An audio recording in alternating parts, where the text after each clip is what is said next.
paz, irmãos. Tudo bom com vocês? Vamos meditar na palavra de Deus um pouquinho. Vamos ler Romanos 12, 8. Vamos falar sobre o dom de exortar.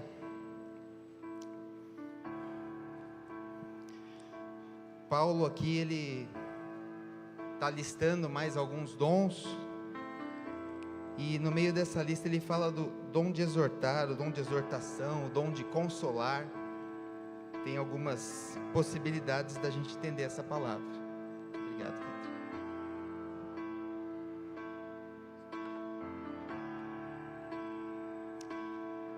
Romanos 12, 8 diz assim: ou o que exorta, use esse dom em exortar. O que reparte, faça-o com liberalidade. O que preside, com cuidado. O que exercita a misericórdia, com alegria. O que exortar, use esse dom em exortar, não diz muita coisa assim pra gente, né? A palavra não é uma palavra que a gente costuma usar, exortar. Na verdade, quando a gente usa num sentido que não é muito dela. Ah, aquela palavra de exortação, parece que foi, né, o chicote. E exortar quer dizer animar. Eu fui olhar no dicionário e vi que, no Google, né? A gente não usa mais. Mas tá lá, animar, encorajar, né? Então existe um dom de encorajar, ou a mesma palavra pode ser traduzida por consolar.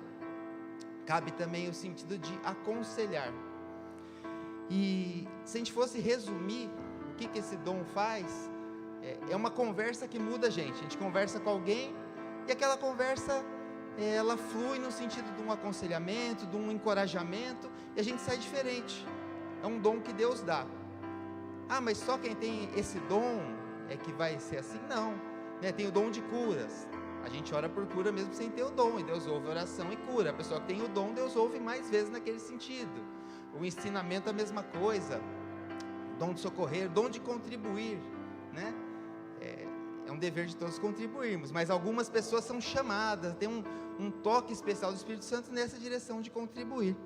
E da mesma maneira, o dom de exortar é uma conversa que muda a gente. Como explicar isso um pouco melhor? Vamos dar um exemplo da vida de Barnabé. Em Atos capítulo 4, versículo 36 e 37, fala um pouco sobre José. O nome do Barnabé não era Barnabé, era José.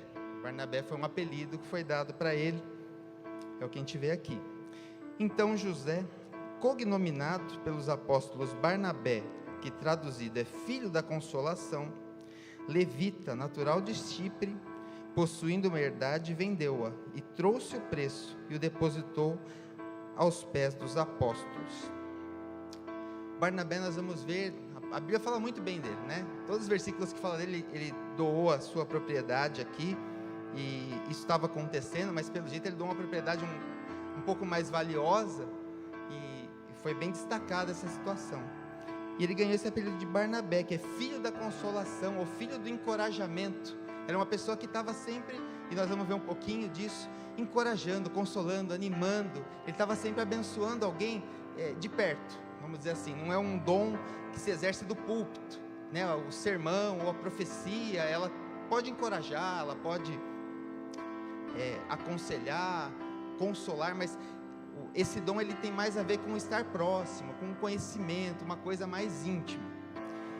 E eu pensando nisso, eu lembrei de uma história que eu ouvi, de uma igreja que tinha um irmão que ele gostava de ver os pontos positivos das pessoas, e por outro lado tinha algumas outras pessoas ali que se incomodavam com isso, gostavam mais de falar mal que bem, e aquela pessoa que falava bem das pessoas incomodava o coração deles, eles não ficavam felizes com isso.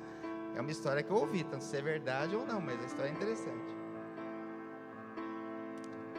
E aqueles irmãos ali, quando essa pessoa assim, né, tinha essa tendência assim, mais benevolente, ele estava longe, falando: nossa, fulano, você viu, a gente, né, não gostou disso, daquilo, ele vendo, né, que foi bom, e falando bem, e eles estavam meio querendo pegar ele naquilo lá que não estava legal para eles, né, aquele bem incomodava o coração deles.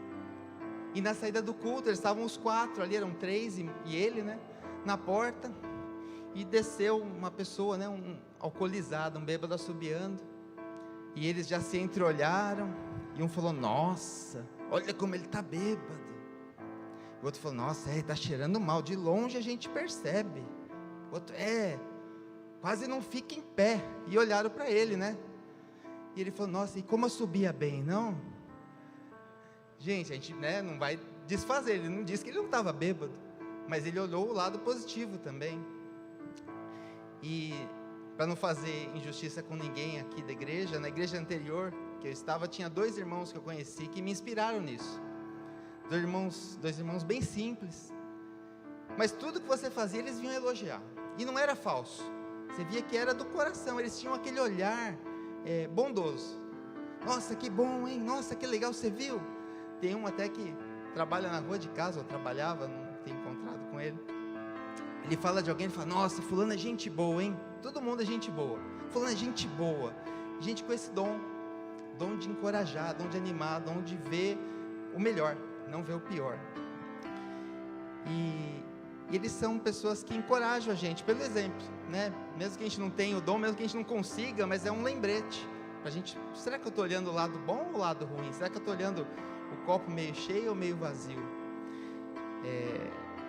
Tem uma história do amigo da onça. Não sei se alguém já ouviu essa expressão ou lembra dessa expressão, amigo da onça. O pessoal mais antigo lembra, eu lembro. E eu pesquisei isso uma vez. Da onde vem a expressão amigo da onça? Tem várias possibilidades parecidas, né? Mas uma que eu achei é que na revista O Cruzeiro, antiga, né? Década de 50, 60, era bem lida. A página mais lida era a página de humor, de um cartunista. E ele criou o Amigo da Onça, a partir de uma piada da época. Diz que 2 caçadores se encontraram, e um falou, nossa, se você encontrar uma onça na selva, o que você faz? Eu atiro nela. Fala, mas se você tiver sem a arma? Eu dou com a peixeira nela. E se tiver sem a peixeira? Eu pego um pedaço de pau, alguma coisa, e me defendo, dou nela. E se não tiver nada perto? Eu corro. Fala, tá, e se suas pernas paralisarem? Fala, você é meu amigo ou amigo da onça? Daí que veio a expressão, é aquele amigo falso, né? A Bíblia ensina a gente a falar a verdade. Então, se alguém tem uma situação difícil, você não vai mentir. Ao mesmo tempo, você não quer ver o mal da pessoa, né? Uma pessoa com esse dom de animar, de encorajar, ela vai falar a verdade, mas em amor. Efésios 4,15, em algumas passagens, em algumas versões fala falando a verdade em amor, ou seguindo a verdade em amor. A gente não pode nem não falar a verdade.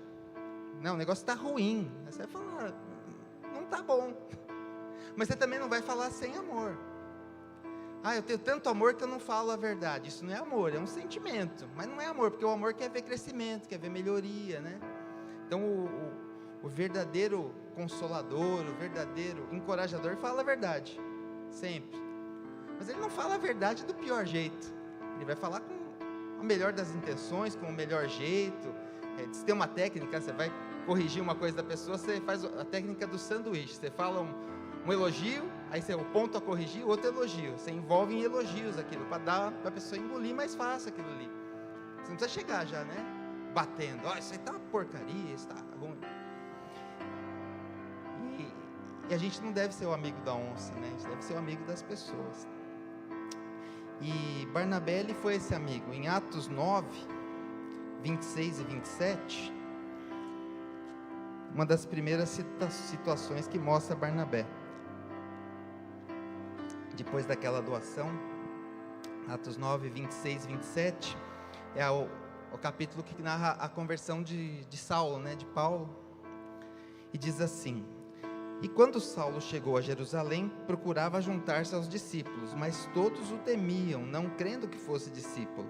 Então Barnabé, tomando-o consigo, o trouxe aos apóstolos, e lhes contou como no caminho ele vira o Senhor, e este lhe falara, e como em Damasco falara ousadamente no nome de Jesus. O consolador, o encorajador, o animador, ele está junto. Ele não é propriamente um advogado. O advogado é quem está junto, né? Quem fala junto, é a pessoa que está junto. Barnabé, ele abraçou Paulo, ele comprou a luta de Paulo, porque Paulo tinha matado cristãos, estava prendendo cristãos. Daqui a pouco ele fala: gente, cheguei, agora eu sou cristão. Acho que eu teria medo também.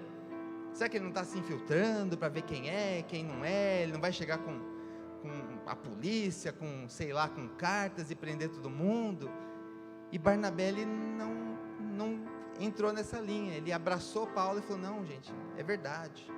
Ele está falando assim, ele está agindo assim, ele mudou, ele encontrou Jesus, ele teve uma visão e ele ficou ao lado de Paulo. Aquele que exorta é aquele que está do lado. Não dá para exortar de longe, não dá para exortar frente a frente, você tem que estar junto. E Barnabé ficou junto de Paulo. Mais para frente, em Atos 15, do 36 ao 40, Paulo brigou com Barnabé. Nós vamos ler esse trecho. Atos 15, do 36 ao 40, diz assim: alguns dias depois, eles fizeram uma viagem missionária, e juntos, com mais alguns irmãos. Alguns dias depois, disse Paulo a Barnabé: tornemos a visitar nossos irmãos por todas as cidades em que já anunciamos a palavra do Senhor, para ver como estão. E Barnabé aconselhava que tomassem consigo a João, chamado Marcos. Mas a Paulo parecia razoável que não tomasse consigo aquele que desde a Panfilha se tinha apartado deles, e não os acompanhou naquela obra. E tal contenda houve entre eles, que se apartaram um do outro. Barnabé, levando consigo a Marcos, navegou para Chipre. E Paulo, tendo escolhido a Silas, partiu, encomendado pelos irmãos à graça de Deus. Eles brigaram. Esse Marcos, João Marcos, ele era meio parente de Barnabé, parece que ele era primo, talvez um primo mais jovem. E na viagem missionária que eles fizeram em grupo, no meio da viagem ele volta, ele desiste da viagem. A Bíblia não narra o motivo. Se ele ficou com medo, se ele tinha outros interesses, se ele desistiu, a Bíblia não narra.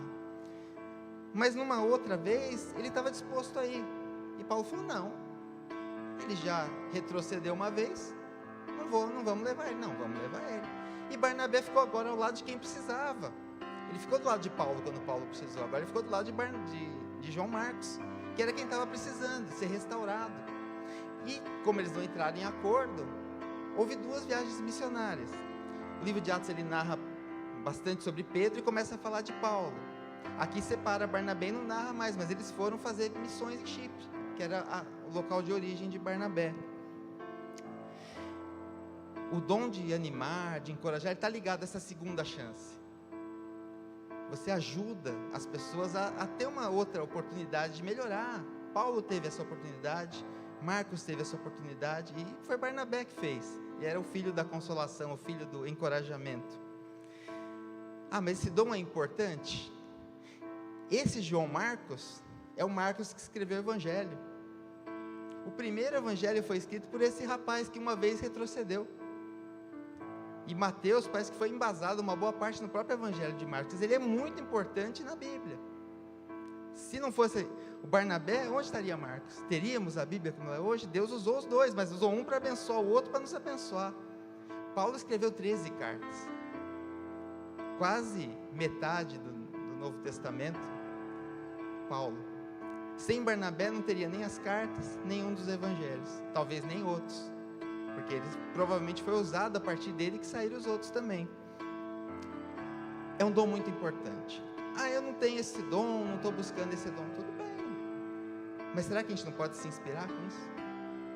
Será que não é importante a gente estar junto? A gente animar, a gente consolar, a gente edificar, a gente caminhar junto, abençoar, servir de apoio? Isso é papel do cristão. Quem tem o dom vai fazer melhor ainda, mas sabe, que tal uma igreja conhecida por ser a igreja dos Barnabés? Isso é uma benção. Não é o sentido que a gente usa hoje, mas nesse sentido é bom. Uma outra coisa interessante sobre essa palavra, que é traduzida por consolar, por animar, exortar, ela é usada pelo Espírito Santo. Ele é o consolador, ele é o animador, ele é o encorajador. E a convivência com o Espírito Santo pode nos transformar assim. Nós, convivendo com, a gente se torna aquilo a quem a gente adora. Quando o povo do Antigo Testamento adorava aqueles deuses com coisas terríveis, com assassinato de crianças, com sacrifícios, o povo ficava mal. Quando o povo adorava o Senhor, o povo era transformado. Então, conforme nós temos essa convivência com o Espírito Santo, conforme nós temos esse contato íntimo, diário, constante, certamente, isso vai florescer em nós, mais e mais. Se nós buscarmos esse exemplo, se nós pensarmos, talvez a gente precise se policiar um pouquinho. Será que eu vou só criticar? Não que a gente não possa criticar, quando merece crítica, mas com amor, né? Tem que melhorar, mas como que eu vou falar que tem que melhorar? Do melhor jeito, porque eu amo meu irmão, amo minha irmã. Vou falar ali, ó, isso aqui não está tão legal, mas ó, vamos ver aqui, tem uma ideia, e se a gente fizesse assim, mas esse outro ponto já está legal, vamos melhorar, e vamos seguir. A igreja de Barnabés, amém? Que a gente possa ser daqueles irmãos o que reparou nosso viu, que a gente possa ser como Barnabé, e muitas vezes não vai aparecer o que a gente fez, mas vai refletir na vida de muitos outros, e a igreja vai sendo edificada assim, amém?